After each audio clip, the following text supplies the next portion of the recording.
outside is frightful, but the fire is so delightful. Since we've no place to go, let it snow, let it snow, let it snow. Hi everyone and welcome back to another video. So I thought it'd be fun to talk about my 2023 favourites. I was going to do 23 favourites, but I realised I actually didn't have 23 favourites in 2023. So I'm just going to be doing my favourites. I only had 13 favourites that I put in my Goodreads favourites list. There were probably some that I forgot to put in the list, to be honest, but I just thought I would do the list because if I remember to put it in the list and then I know it's like a top favourite, if you get what I'm trying to say here. So let's just get right into it. So the first one is Done and Dusted. This book was absolutely amazing. I absolutely love this. I read it so quickly, and I think what helped me love this book so much is obviously it's set in like a small town, country kind of vibes, and I decided to listen to a Spotify playlist that someone had made for this book, which made the experience so much better. And I was in Wales, so I was obviously in the countryside, which also made it 10 times better. And obviously it was summer when I read this, and just sitting out in the sun was amazing reading this. Like the vibes was just vibing, you know, and I feel like it made the experience so much better, and I feel like it was like definitely an instant 5-star read for me because I just absolutely loved my experience reading this. Then we have King of Wrath by Anna Huang. This I also read quite quickly, and I absolutely love the story. I loved what happened. Now, I obviously love the Twisted series, but I would definitely say this series from Anna Huang is my favourite. I felt like, I don't know, it was more, I don't know how to explain it, like grown. I don't know, I feel like the writing style had like got so much better, and which made the story so much more enjoyable, and I personally really enjoyed it. I also loved the characters in this, and honestly, I loved everything about this book. I'm pretty sure I read this in a reading vlog, so you have my review out there somewhere. But I will forever love this book and forever recommend this book. Then we have Terms and Conditions. This I absolutely loved. I could not put it down. It was just so addicting. And then obviously we also have Final Offer, which is like my favourite in the series. Obviously I loved both of them, but this is the one that I always recommend, will always talk about. It's definitely my favourite. I don't know what it was, but I literally could not put this book down, considering how thick it is, and I don't like big books at all.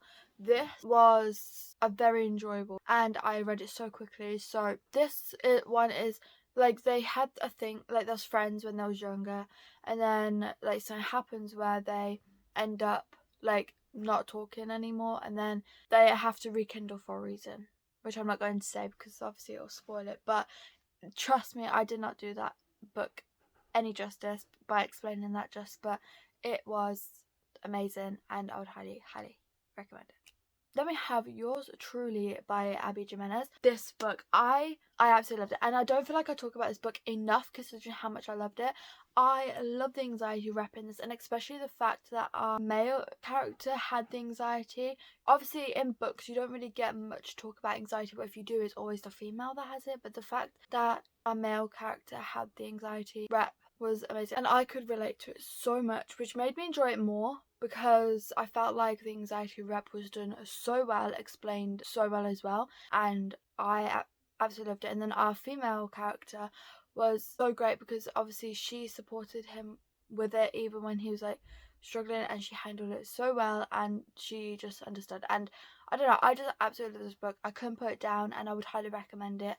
It is an amazing book, and I should probably talk about it more considering like what it's about and stuff, so I will be talking about it more because it is such an amazing book. Then we have Fourth Wing. Now this is the only fantasy book we have on here, or romantasy, but this book I really enjoyed, let's just say that, because I'm not a big fan of fantasy. Like, a fantasy has to be so good for me to rate it 5 stars. This one was an instant 5 stars. I couldn't put it down, even though I read it in like the busiest time of my life. I still read it so quickly, I couldn't put it down, and then when I had to, I was so sad. But considering of how long the book is, I read it so quick. Now I would highly recommend this. This is like a 5-book series, but obviously not all 5 books are out yet. Iron Flame is out.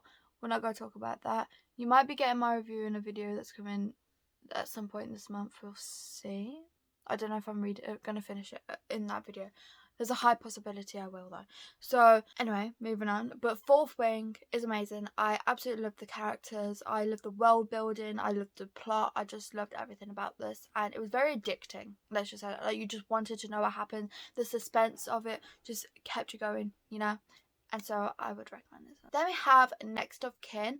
This book is also another one I don't really talk about much. So this is obviously about, I can't remember the names, which is terrible. I can never remember names in books. It's awful, I know. But this is about our female main character, and her mother ends up giving birth to our female main character's younger sister, who obviously she's not expecting, but the mother is like, I want you to look after your sister. Can you please do it? I'm not in the right space in life to do this, you know. So obviously our female main character is trying to get her sister, and then there's our main male character who is trying to get custody of his deaf brother. So obviously I don't know how it actually works, but one of them had to have like good financial stability, and then one had to have like a good like home stability, and so they both was like put together to work together to have both of them, because one had obviously one of them, the other had the other, and then they worked together so they could try and get both of their siblings.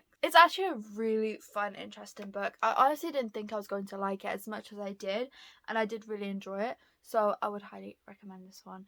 And there is also a second book which I haven't read yet, but I do want to. It's obviously like about a different couple, different world, like it's interconnected standalones, but I am interested in picking up now. Then we have Never Lie by Freedom McFadden. This is also another one I don't really talk much about. This is a mystery thriller. It is about this couple who is looking for a house to live in, like a new house. So they go and view this house that used to belong to a therapist, but she went missing many years ago. No one knows where she is. No one's heard from her. Nothing. So obviously the house has been put on sale. The couple is looking at it to obviously buy, and then there's a snowstorm, so they end up getting snowed in to this place, and then the female of the couple ends up finding a room full of tapes of the therapist, and that is all I'm going to say. But it's actually so interesting. You just want to know what happens next. It definitely keeps your interest. Like, it has so much suspense, and then you always think it's one person, and then it's like, oh no, it's not this one, and then pins it onto another person, and so you end up just not knowing who it is, who's done it, what's happened. You just end up being confused, but in a good way, and then near the end you get all the answers, and it's just so good. Then we have Five Survive by Holly Jackson. This is one that I read at the beginning of the year. So this book is about 6 friends, and they are going on a school trip, but they decide to take an RV instead of going with the rest of the school. I can't remember why, but they end up like obviously going on this trip, like following the map on their way, and then all of a sudden the RV gets shot at, and like ties and stuff, and they get lost, and it turns out that one of the 6 people has a secret, like knows a secret, and they've got to find out who out of all of them knows the secret, because the person outside who's shooting at them is trying to, you know, get to that person. It is a very interesting. I've heard some people say that they don't like it, which I can understand, because there are times where it can like drag on a little bit and you just say, okay, let's get going. But I feel like that adds to the story, adds to the suspense. So I personally liked it, but if you don't really like a slow anticipation mystery, then this one probably won't be for you. But if you do, and then this one will definitely be for you. We have Juniper Hill. So this is the second book in the Eden series, and this is definitely my favourite. I am thinking of rereading this one, if I'm being completely honest. This one was just so good. It is a single mum, and she's moving into like this new town, and she's starting her life over fresh, and that is when she meets our main male character, and I just loved the progress of this and the relationship that our main male character ended up having with her son. It was definitely interesting, and I felt like the pacing was done well considering what this is about, so I really enjoyed this one. Then we have To Hate Adam Connor. This is also another one that I really enjoyed.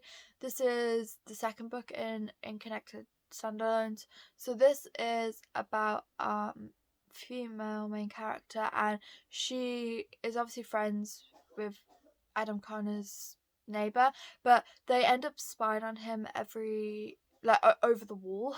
And then one day she's caught. So Adam is obviously like a celebrity. He's quite popular, and he has a son. So she ends up on him, and she ends up getting caught when she decides to save his son from drowning. But he thinks that she is like a stalker, this like weirdo, and so then he ends up getting her like, arrested and stuff. But then eventually she becomes the nanny or like the babysitter for his son and like helping out. So I'm gonna leave it there because I don't want to spoil too much. I feel like I might have already said too much, but this was an enjoyable read. And then lastly we have Dismount and Out of Bounds by Lucia Franco. So this whole series I really enjoyed, but obviously just in 2023 I only read the last 2 books. So the 5th book, Dismount, this is, I'll say too much, but obviously it's a gymnast and coach romance, and it's, let's just say, it's backwards and forwards, but in like a good way. And it's a very long series, but again in a good way. Like I feel like it's needed, and it was done so right. The writing was amazing. I just absolutely love the series. But the 5th book, you obviously get like the conclusion and everything, and it was enjoyable, but obviously I can't say too much about that. But then Out of Bounds, this isn't really part of the story. This is just like an extra where you get like interviews between the characters, behind the scenes, like bonus things, and what could have been added into the story but was taken out. It was absolutely amazing. I absolutely loved the fact that we got some bonus things about the characters, and the interview I absolutely loved, and the way the interview ended, I will never ever forget how it ended, because it just broke my heart. Because you are basically, I don't want to, okay, I'm not going to say it because I don't want to spoil it, but it is such amazing and I highly recommend it. But those are all the books that were my favourite in 2023. Like I said, I would have done 23 favourites in 2023, but I didn't have 23 favourites, and I already kind of have a similar video where I talked about my 5-star reads. So I don't know, but these were like my top favourites, like more 6-star, you know. I don't know, we'll see. But that's it for this video. Thanks so much for watching, and I'll see you all in tomorrow's video. Bye.